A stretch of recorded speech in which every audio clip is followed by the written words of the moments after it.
naman po ako ngayon. Nagkaakitan po na kumain dito po sa isang Brazilian restaurant. At ang inyong kumare ay happy and excited kasi kain to the max na naman po tayo. So yan, magtitingin tayo kung ano ang ating masisimulang kainin sa salad bar. So meron po tayong mga pika-pika na pagkain dyan na sabi nga nila is appetizer.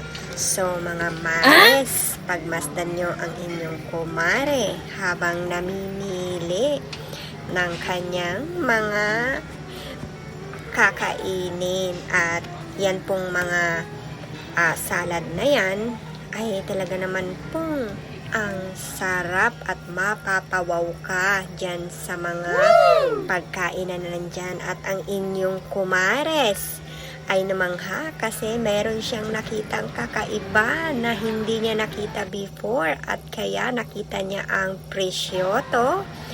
Yan, kumuha siya at napawaw siya mga kumare.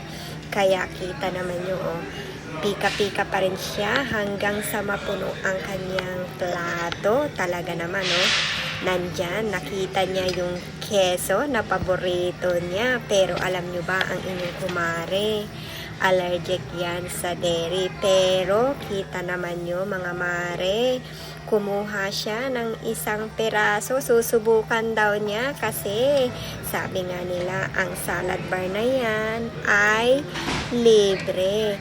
Ibig sabihin, pwede kang bumalik dyan ng 10 beses kung gusto mo, hanggat kaya mo, bumalik-balik ka dyan.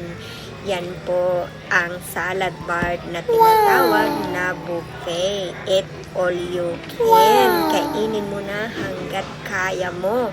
Kaya ang inyong kumare, ini-enjoy ang kanyang salad to start ng kanyang pagkain. At ang ating pong mga meat dyan, lahat po ay steaks. At yan po ay ang Brazilian steak. Thank you so much!